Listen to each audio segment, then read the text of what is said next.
미국 캘리포니아주 마리나에 위치한 어느 주택. 저게 다 뭐야? 저걸 지금 믿으라고? 내가 아무리 한국 드라마 광팬이지만 이건 아니지. 젠장, 더 이상 한국 드라마도 못 보겠구먼. 이곳에는 한국 드라마를 시청 중이던 한 미국 여성이 있습니다. 그런데 이 여성은 한국 드라마에서 방영되는 특정 장면들에서 혀를 내두르더니 부정적인 반응을 보이고 있는데요. 이토록 한국의 드라마 내용에 부정적으로 반응하던 여성은 자기 딸이 한국으로 유학을 가게 되고 해당 유학길에 동행했다가 단 하루 만에 충격적인 경험들을 하게 되면서 바르르치를 떨며 경악했다고 하는데요. 도대체 그녀는 한국에서 무슨 일들을 겪었던 것일까요? 딸, 나 이제 한국 드라마 안 볼 거니까 보렸거든 네 방에 가서 혼자 봐. 어느 정도 말은 되게끔 만들어야지. 너무 허황된 이야기라서 이제는 못 봐주겠어. 저는 미국 캘리포니아주 마리나에서 평범한 가정을 꾸리고 자영업을 하는 제니퍼 브라운이라고 합니다. 저에게는 같이 편의점을 운영하는 남편이 있고 사랑스러운 소중한 딸이 있습니다. 딸이 어릴 때는 장사하랴 딸 키우랴 정신이 없어서 별다른 취미생활이 없었는지라 시간이 훌쩍훌쩍 갔었는데 어느덧 딸이 대학생이 되자 이제는 엄마의 손길이 필요 없어지는 상황이 되더군요.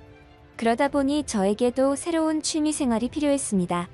제가 사는 마리나에는 한국에서 이민을 와서 살아가는 한국인 출신이 많이 있습니다. 우리 가족들과도 친하게 지내는 사람들도 많고요. 그래서 저는 자연스럽게 한국인의 특성들을 알게 되었고 그들이 얼마나 친절하고 배려심이 깊은지 잘 알고 있었죠. 게다가 저는 딸이 어느 정도 성장을 하게 되면서부터 새로운 취미생활로 한국 드라마를 시청하는 것을 인생의 낙으로 여기고 살아가고 있었습니다. 하지만 최근 들어 한국 드라마를 시청하면서 보게 된 믿을 수 없는 내용들 때문에 지금은 흥미가 뚝 떨어진 상태였죠. 저도 잘 알고 있습니다. 어차피 드라마는 어느 정도 각색이 되는 것이고 실제로는 불가능한 이야기들도 드라마의 소재로 사용이 될 수 있다는 것을요.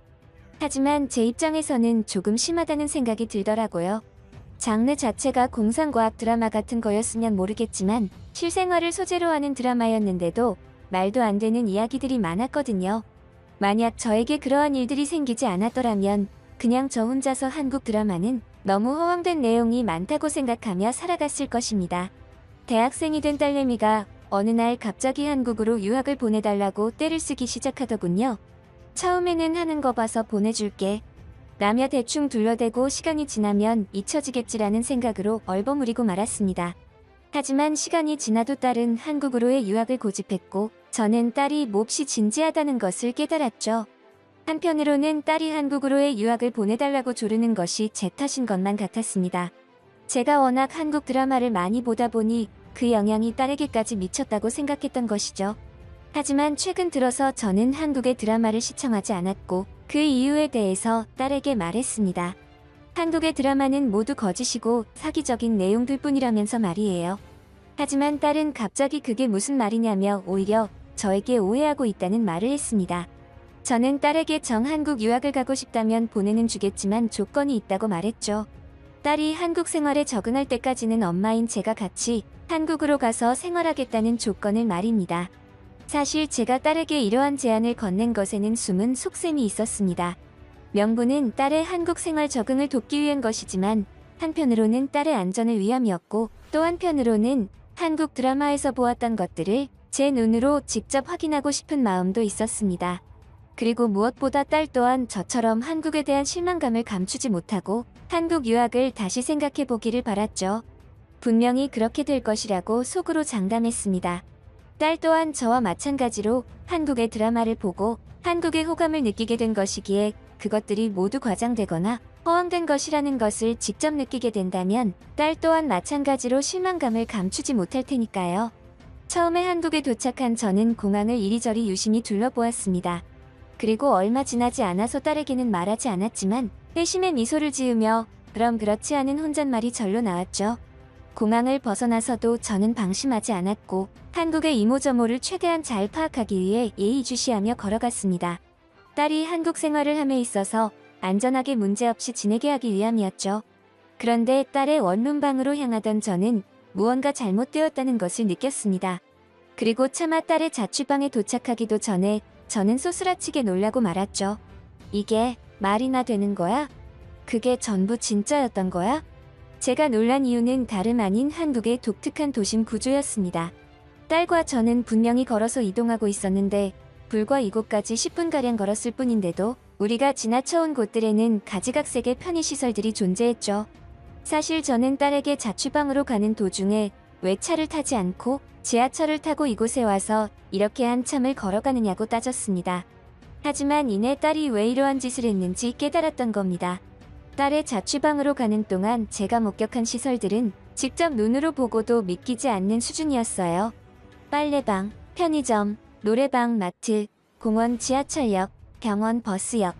이 모든 것들이 딸의 자취방으로 가는 10분이라는 짧은 시간 동안 제가 확인한 시설들이었죠. 미국에서, 아니, 그 어떤 유럽에서도 이런 게 가능하기는 했었나? 드라마에서 본 내용이 사실이었어? 이 모든 시설이 걸어서 이동이 가능한 수준 안에서 자리 잡고 있다고? 사실 드라마에서 보여진 이런 시설들은 세트장을 따로 만들어낸 가짜 장소라고 생각했었기에 더더욱 놀라움을 금치 못했습니다. 미국에서는 차를 타고 한참을 나가야 겨우 세탁소 마트 정도만 일렬로 쭉 늘어선 시설들이 존재했기에 이러한 편리한 구조의 시스템들은 저를 현혹하기에 충분했습니다. 저는 애써 정신을 차리고 딸에게는 크게 내색하지 않았습니다. 딸은 이미 이러한 한국의 편리한 도심 구조 시스템에 대해서 잘 알고 있는 듯했죠. 딸의 유학을 위해서 한국을 방문했던 시기는 여름이었습니다. 한국의 여름은 생각보다 더욱 무더웠고 습했어요. 사실 더위는 참을만 했지만 아직도 충격에서 벗어나지 못하여 표정 관리가 잘 되지 않았는데 딸은 저의 그런 굳은 표정이 더위 때문인 줄로 착각하더군요. 더위 때문에 불쾌지수가 높아졌다는 생각에 딸은 저를 데리고 어딘가로 향했습니다. 저는 따라가면서도 은근히 딸에게 하소연했죠. 가만히 있어도 더워 죽겠는데 대체 어디로 가는 것이냐며 물었지만 딸은 그저 엄마가 좋아할 만한 곳이니까 걱정하지 말라는 소리와 함께 서프라이즈, 선물을 자꾸 물어보는 것도 실례라는 농담도 하더군요. 이렇게 좋아하고 자기 엄마 불쾌지수가 높아질까봐 서프라이즈 선물까지 하는 딸을 보니 기특하기도 하고 내심 기분은 좋았습니다. 그렇게 저는 딸을 따라서 기어이 목적지에 도착했죠. 제가 도착한 곳은 다름 아닌 아름다운 바닷가였습니다. 이곳에는 분명히 해변 자체의 아름다운 풍경과 분위기가 있었지만 그다지 특별한 것은 없는 그런 평범한 해변이었어요. 하지만 딸과 함께 그 해변을 걸으며 시원한 바닷바람을 만끽하자 그나마 조금씩 올라가던 무더위 불쾌지수가 조금은 낮아지는 듯했죠. 그런데 바로 그 순간 어딘가에서 다급한 남성의 목소리가 들려왔습니다. 소리가 들리는 쪽으로 눈을 돌리니 그곳에는 의문의 남성이 바다 한가운데에서 비명을 지르며 몸부림을 치는 것이 보였죠. 저는 순간적으로 온몸에 소름이 돋았고 마음이 다급해졌습니다. 만약 빨리 누군가가 저 사람을 구하지 않는다면 저 남자는 분명히 위험해질 것이라 생각했죠.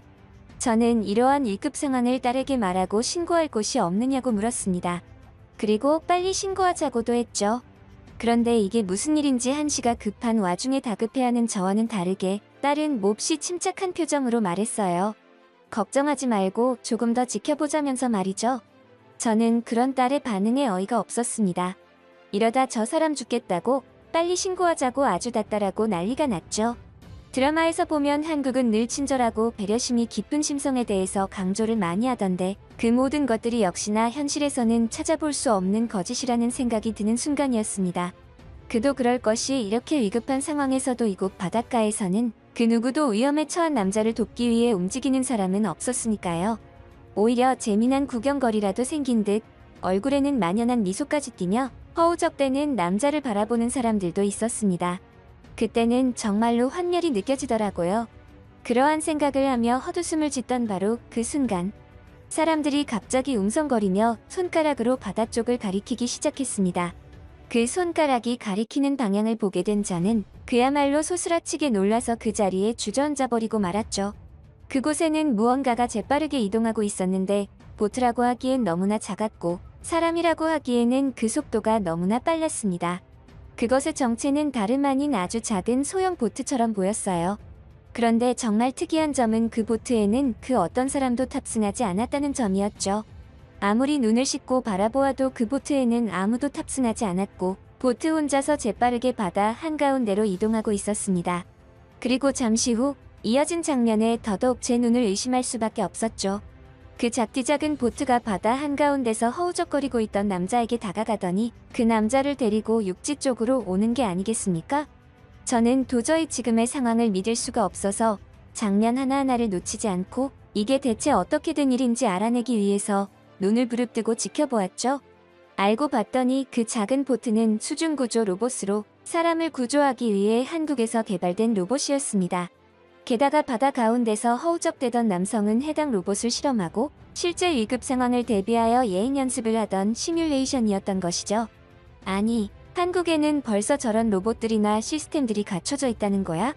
그러면 진짜로 드라마에서 봤던 말도 안 되는 공상과학 영화 같은 로봇들이 실제로 존재한다고? 식당에서도 공항에서도?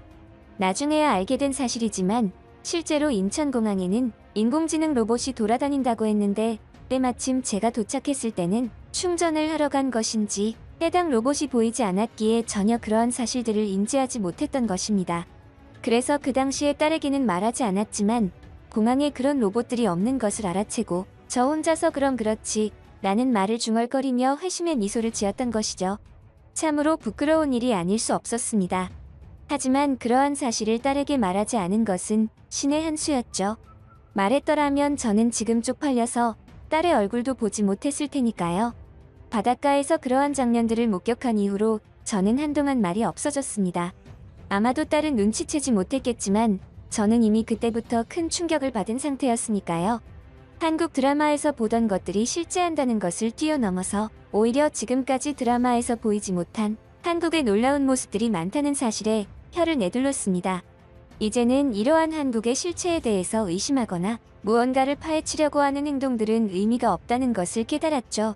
그런 마음을 버리고 나니 아이러니하게도 한국의 모습들이 더욱 진실하게 다가왔고 더 자세한 한국의 모습들을 볼 수 있었습니다. 그렇게 딸과 함께 바닷가를 떠나와 다시 지하철을 탔죠. 딸의 자취방 근처에 도착해서 필요한 물건들을 구매하고 저녁을 먹기 위해서였습니다. 그런데 저는 딸의 자취방에 도착하기도 전에 다시 한번 놀라운 경험을 하고 말았죠. 지하철 안에는 이곳에 올 때와는 다르게 아주 많은 사람이 탑승했고 우리가 앉을 자리는 없었습니다. 미국에서도 이러한 일들을 늘 겪어왔기에 자연스럽게 좌석 앞에 서서 손잡이를 잡고 딸과 함께 이동하고 있었어요. 그런데 그때 갑자기 누군가가 제 신체에 접촉한다는 이상한 느낌을 받았습니다. 저는 이것이 누군가가 저를 희롱하기 위해 의도적으로 접근을 한 것이라 생각했죠. 실제로 미국에서 지하철을 타고 이동하다가 몇 번씩이나 그런 경험을 한 기억이 있기에 이번에도 그러한 확신이 들었습니다. 그 이상한 손길이 저의 손을 스쳐 지나가는 바로 그 순간 저는 그 손을 잡아챘고 현장에서 이러한 짓을 한 사람에게 따끔하게 경고하려고 했죠. 그런데 이게 무슨 일입니까? 제가 낚아챈 손은 아주 가늘고 작은 손이었습니다. 그 손의 주인공은 다름 아닌 바로 제 앞에 앉아있던 자그마한 한국인 소녀였죠. 그런 소녀가 어느새 자리에서 일어나 저의 옆으로 이동했고 다소 어눌하지만 확실한 영어 실력으로 저에게 말했습니다. 여기에 앉으시라고. 저는 그 순간 너무나 큰 충격에 빠졌죠. 그래서였을까요? 저는 너무나 당황하여 그 소녀에게 물었습니다. 나한테 도대체 왜 이러는 것이냐고. 그러자 돌아온 한국 소녀의 대답에 저는 주책맞게도 그만 눈시울을 붉히고 말았죠. 그 마음이 너무 이뻐서. 그리고 그동안 제가 했던 오해들이 미안해서. 그 소녀는 단지 제가 자신보다 나이가 많은 연장자라는 이유로 제가 힘들까봐 자리를 양보했다는 것이었습니다. 이런 아름다운 생각을 하는 아이가 한국에 있다는 사실이 너무나 놀라웠고 고마웠습니다. 그러한 일들이 있고 난 이후 저는 딸의 한국 유학 준비를 마무리하고서도 더 많은 시간을 한국에서 보내고 다시 미국으로 돌아왔습니다. 한국으로 유학을 보낸 딸을 걱정하는 것은 아무런 의미도 없는 행동이라는 것을 알게 된 저는 딸에게 안전을 당부하는 말을 하지 않고 전혀 다른 말을 남기고 돌아왔죠. 딸아, 한국에서 최대한 많은 것을 보고 느끼고 배우고 돌아오렴. 이 엄마의 생각이 맞다면 한국에서의 유학 경험이 너의 인생을 통틀어 아주 소중하고 값진 경험을 선사해 줄 것 같구나. 대한민국 서울의 어느 식당. 이보세요. 지금 장난하는 겁니까? 사람을 앞에 대놓고 이런 짓을 한다고요? 당장 경찰을 부를 겁니다. 이곳에는 한국의 식당에서 기분 좋게 식사를 마치고 흡족한 표정으로 계산대에 들어선 미국 남성이 있습니다. 그런데 무슨 이유에서인지 그는 불과 1분 전까지만 하더라도 매우 흡족한 표정으로 계산대에 들어섰는데 계산대에 도착하자마자 완전히 돌변하여 분노의 치를 떨고 있는데요. 하지만 그는 잠시 후 놀라운 사실들을 알게 되면서 경악을 금치 못했다고 합니다. 도대체 미국 남성은 한국의 식당에서 무슨 일들을 겪은 것일까요? 그게 뭔 소리야? 한국이 요즘 떠오르는 샛별이라는 건 인정해. 하지만 아직까진 미국의 음식 문화를 따라오진 못한다고. 저는 미국에서 음식평론가로 활동 중인 토마스 와커라는 사람입니다.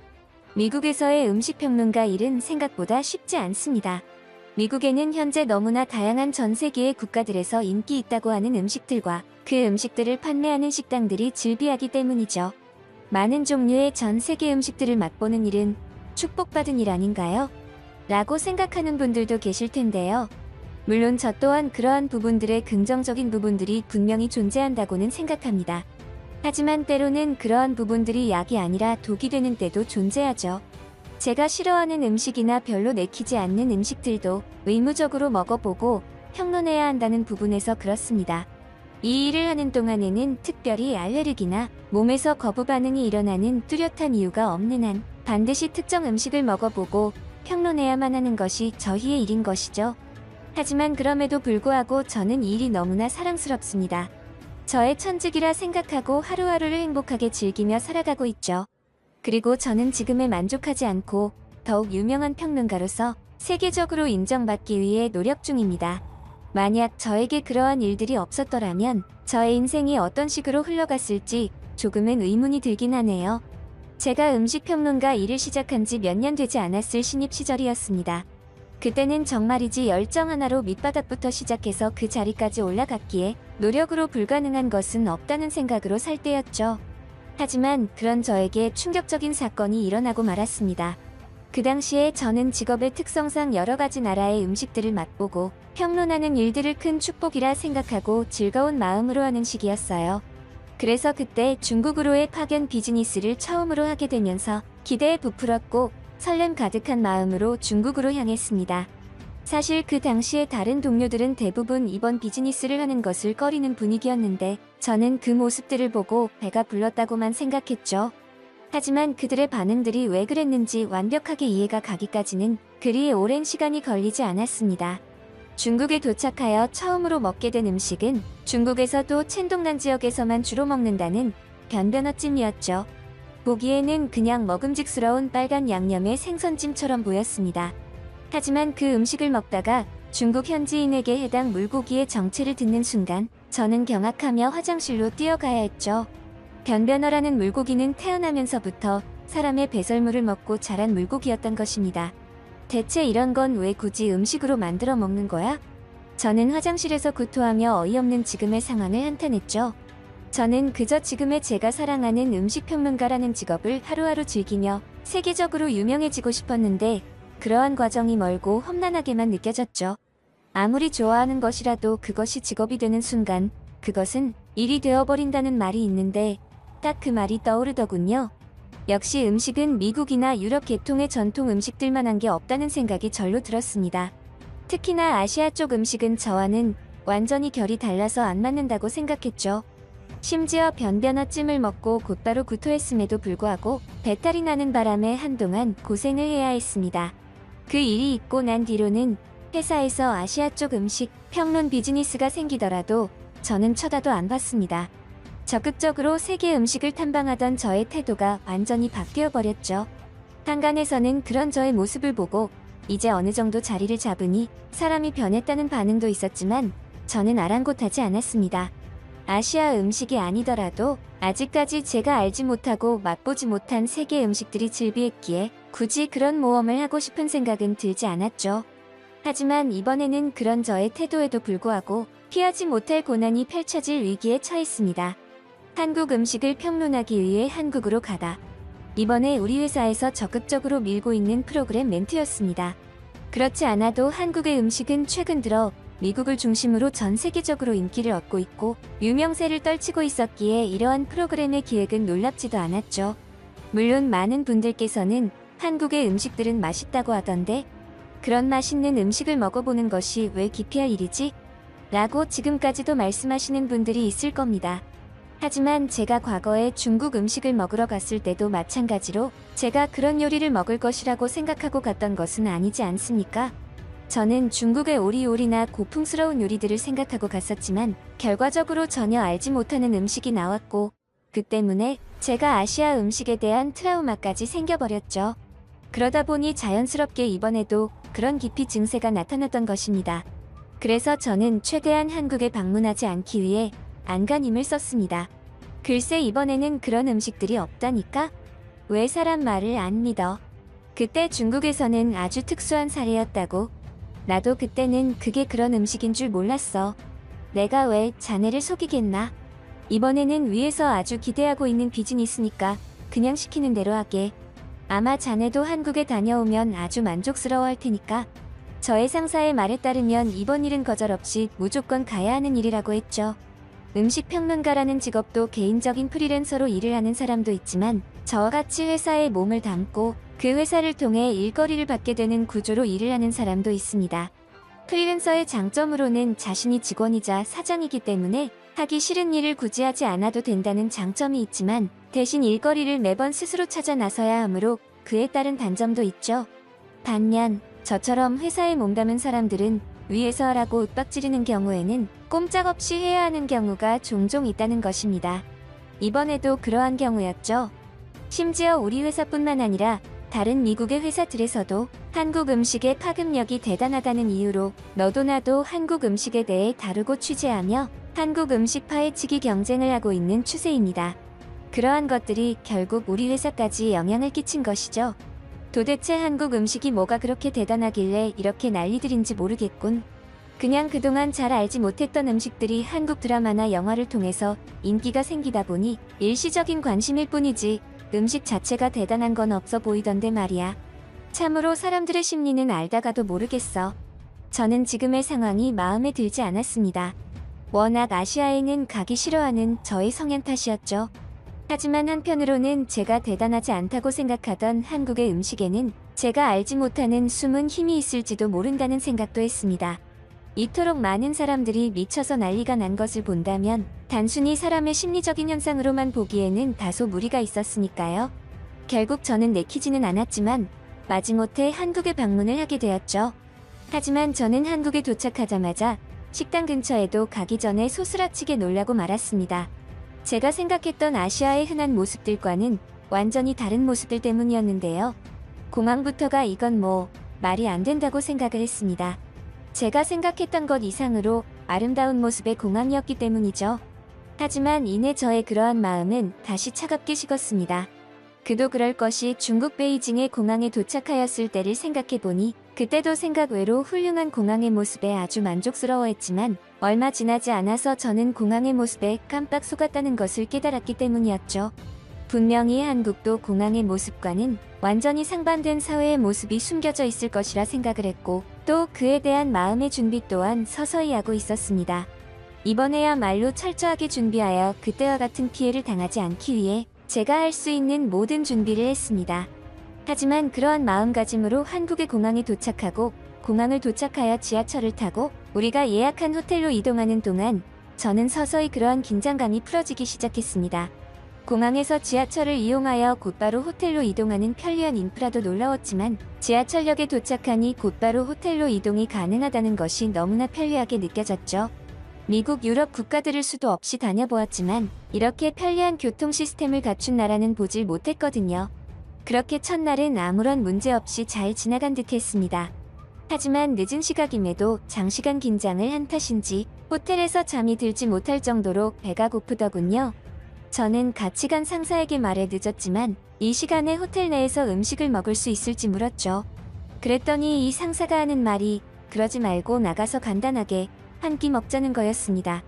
속으로 저는 아직 이 인간이 시차 적응을 못했나 하는 생각이 절로 들었습니다. 그도 그럴 것이 그때 시각이 밤 11시가 넘었기 때문이었죠. 제가 그렇게 멀뚱하게 대답 없이 쳐다보고 있으니 상사는 저에게 다짜고짜 따라오라며 저를 데리고 호텔 밖으로 나갔습니다. 그리고 저는 두 눈을 의심케 할 만한 장면들을 연달아 목격하고 말았죠. 이 늦은 시간에 한국의 밤거리는 그야말로 대낮이라고 생각이 들 만큼 화려하고 환한 불빛들에 향연이 펼쳐져 있었기 때문입니다. 각종 술집들이 즐비해서 사람들이 그 시각까지도 연인들과 친구들 그리고 직장 동료들이 회포를 풀고 있었고 그들의 모습은 아주 행복해 보였죠. 게다가 술집뿐만 아니라 식당들도 그 시간에 영업을 하는 식당들이 많았는데 심지어 하루 종일 영업을 한다는 24시간 식당을 발견했을 때는 정말이지 그 자리에서 쌍욕을 내지를 만큼 놀랐습니다. 아니, 미국에도 한국 음식점들이 많지만 이런 곳은 한 번도 보지 못했었는데 이게 대체 무슨 일이야? 이게 어떻게 가능하지? 게다가 이 시각에 이토록 많은 식당과 술집들이 영업을 하고 있는데도 근처에는 그 어떤 경찰 복장의 사람들이 보이지 않았습니다. 미국이라 유럽이었다면 꿈도 못 꿀 장면들이었죠. 이 시각에 저런 식으로 영업을 하다가는 범죄의 대상이 될 것이 뻔했기 때문입니다. 나 좀 잡아가라고 광고를 하는 것과 다름이 없었죠. 대체 한국은 왜 이런 일들이 가능한 거지? 분명히 한국도 사람이 사는 곳이고 총기를 허용하는 국가는 아니더라도 분명히 범죄자들이 존재할 텐데 저렇게 경찰들의 배치도 없이 영업이 가능하다고? 저는 솔직히 한국에서 이런 모습들을 목격할 것이라고는 상상조차 하지 못했기에 그 충격이 상당했습니다. 어쩌면 저라는 사람이 알고 있던 한국은 빙산의 일각일지도 모른다는 생각마저 들었죠. 저는 그렇게 한국에서의 충격적인 첫날 밤을 보냈고 다음날 거의 뜬 눈으로 밤을 지샌 채 한국에서의 스케줄을 강행해야만 했습니다. 우리가 한국에 온 목적인 한국 음식 파헤치기 비즈니스를 시작했죠. 어쩌면 당연하겠지만 우리는 이번 비즈니스에서 이미 미국에서도 유명한 음식을 대상으로 삼지 않았습니다. 분명히 제가 한 번도 먹어보지 못한 특이한 음식이 나올 것으로 기대했죠. 우리가 방문한 식당은 그렇게 고급스럽지도 않고 아주 지극히 평범해 보이는 그런 흔하디 흔한 식당처럼 보였습니다. 그럼에도 불구하고 이곳에는 아주 수많은 사람들이 줄을 지어 들어오고 있었고 자리는 금세 만석이 되어버리고 말았죠. 그 모습을 본 저는 은근히 기대를 했습니다. 이 정도의 인기라면 분명히 현지에서 맛집이라는 소리일 테고 그렇다는 것은 맛 또한 대중적으로 맛이 있을 것이라 생각을 했거든요. 저의 그러한 예상은 적중했습니다. 우리가 먹은 음식은 한국의 부대찌개라는 음식이었는데 미국인인 저의 입맛에도 아주 딱 맞았죠. 저는 순간적으로 직업정신을 내려놓고 한동안 정신없이 쌀밥과 부대찌개를 곁들여 아주 맛있는 식사를 했습니다. 아주 만족스럽고 흡족했으며 훌륭한 한 끼 식사였다고 생각했죠. 벌써부터 글이 쓰고 싶어서 미칠 지경이었습니다. 이 맛있는 한국의 음식에 대한 시초부터 지금까지의 역사를 모조리 탐방하고 싶다는 욕망이 들끓었죠. 이와 같은 반응은 제가 아주 만족스러운 식사를 했을 때 나타내는 반응이었는데 그날은 그 반응이 더욱 심했습니다. 말로 형용할 수 없을 정도로 감동적인 식사로 느꼈기에 가능한 반응이었습니다. 하지만 잠시 후 저는 식당을 나서기도 전에 그 뜨거운 반응에 찬물을 뒤엎을 만한 경험을 하게 되었죠. 너무나 만족스러운 식사를 마치고 흡족한 표정을 지으며 계산대에 가서 사장님에게 카드를 내밀었습니다. 어떤 나라에 가면 현금이 아니면 결제가 안 되는 곳들도 많았는데 한국은 그러한 부분에서는 아주 편리한 구조의 결제 시스템을 갖추고 있어서 아주 좋았습니다. 그러한 생각을 하는 와중에 저는 아주 기분 나쁘고 찝찝한 장면을 목격하고야 말았죠. 저에게서 카드를 받은 아주머니께서 갑자기 결제 금액을 몇 번 띡띡 누르시더니 본인이 사인을 해버리는 게 아니겠습니까? 저는 순간적으로 너무 놀라서 아주머니에게 따졌죠. 이보세요. 지금 장난하는 겁니까? 사람을 앞에 대놓고 이런 짓을 한다고요? 당장 경찰을 부를 겁니다. 순간적으로 조금 흥분하기도 했지만 저에게 있어서 그러한 행동은 저를 무시하는 행동이라고 생각했기에 너무나도 당연한 반응이었습니다. 미국이나 유럽 쪽에서는 카드 결제를 하기 위해 카드를 상대방에게 건넸다가 결제 사기를 당하거나 개인정보를 도용당하는 일이 비일비재했기에 이런 부분들에서 예민한 것은 어찌 보면 당연했죠. 실제로 미국에서는 카드 결제를 할 때는 딴짓하지 않고 상대방이 내 카드를 바꿔치기 하거나 카드에 있는 카드 정보들을 빼돌리는 것은 아닌지 예의주시하며 바라보아야 했습니다. 그게 아니면 아예 카드를 상대방에게 넘기지 않고 직접 결제하는 경우가 많았죠. 그런데 한국에서 이러한 장면을 목격했으니 저로서는 황당하지 않겠습니까? 뻔히 제가 앞에서 결제 행동 하나하나를 예의주시하고 있음에도 불구하고 저런 행동을 한다니요. 실제로 저는 더욱 강경한 태도를 보여주기 위해 핸드폰을 들고 곧바로 경찰에게 신고라도 할 기세로 아주머니에게 지금의 행동을 해명하라고 윽박질렀죠. 저의 이러한 행동에 손님들부터 시작해서 웅성거리기 시작했습니다. 그러다가 어느 순간 영어를 할 줄 아시는 남자 사장님이 오시더니 저에게 이런저런 해명을 해주셨죠. 그리고 저는 그 자리에서 얼굴이 벌개져서 한동안 아무 말도 하지 못했습니다. 결제를 해주시는 아주머니에게 윽박지른 것에 대해 너무나 죄송스러운 마음과 이토록 무지하고 편협한 생각을 지닌 저 스스로가 한심했으니까요. 결제를 해주시던 아주머니께서 저를 대신해 사인을 직접 하신 이유는 따로 있었습니다. 일반적으로는 결제 사인의 경우 카드의 주인 당사자가 하는 것이 원칙이지만 한국에서는 이러한 행동을 귀찮은 행동으로 여긴다는 것이었습니다. 그도 그럴 것이 한국에서는 카드 결제를 하는 과정에서 생기는 범죄 행위들이 거의 없다 보니 그 과정이 그저 귀찮은 과정으로 치부되는 것이죠. 게다가 제가 식사를 한 장소가 유독 직장인들이 많이 방문하는 식당이다 보니 사장님께서는 직장인분들이 바쁘다는 것을 인지하고 조금이나마 시간 낭비를 줄여주기 위해 빠르게 본인이 사인을 한다는 것이었습니다. 그마저도 상대방을 배려해서 하는 행동이라는 것을 알게 된 저는 어쩔 줄을 몰라 했습니다. 한국이라는 나라에서만 가능한 일이었지만 저는 그 순간 많은 것을 느꼈죠. 도대체 누가 이런 나라를 휴전 국가라고 하겠어? 한국의 음식을 평론하기 위해 방문한 저는 오히려 한국의 이러한 독특한 문화에 큰 감명을 받고 많은 것을 배우는 계기가 되었죠. 그날 이후 저는 미국으로 돌아와 한국의 부대찌개와 문화에 대한 적나라한 평론을 끄적였습니다. 다음 한국 방문을 고대하며 한국의 부대찌개는 맛있다는 말로만 표현하기에는 너무나 부족해 보였다. 한국 전쟁 중에 탄생하여 생존찌개라는 별명도 붙여진 이 음식은 한국인에게 기쁨과 안정감을 동시에 안겨주는 소울푸드로 자리 잡았다. 하지만 그 이면에는 그저 한 끼 식사로만 치부하기엔 너무나도 슬픈 역사가 함께하고 있었다. 부대찌개는 끝나지 않은 잔인한 전쟁을 상기시키는 음식이었으며 이토록 험하고 황폐한 재난 상황에서도 빛나는 창의성을 보여주는 동시에 한국과 미국의 복잡한 관계를 드러내주는 음식이기도 했다. 미군이 들여온 햄과 소시지가 한국의 일반인들에게 전달됐고 이를 어떻게 먹어야 하나 고민하던 한국인들은 자신들만의 독특한 창의성을 발휘하여 김치와 고추장 양념을 이용해 끓여내 깊은 특유의 맛을 창조했다. 이는 부대찌개라는 음식이 동서양의 화합을 보여주며 평화를 상징하는 음식이라는 명백한 증거다. 나는 기꺼이 부대찌개를 먹기 위해 또다시 한국을 방문할 의사가 생겼다.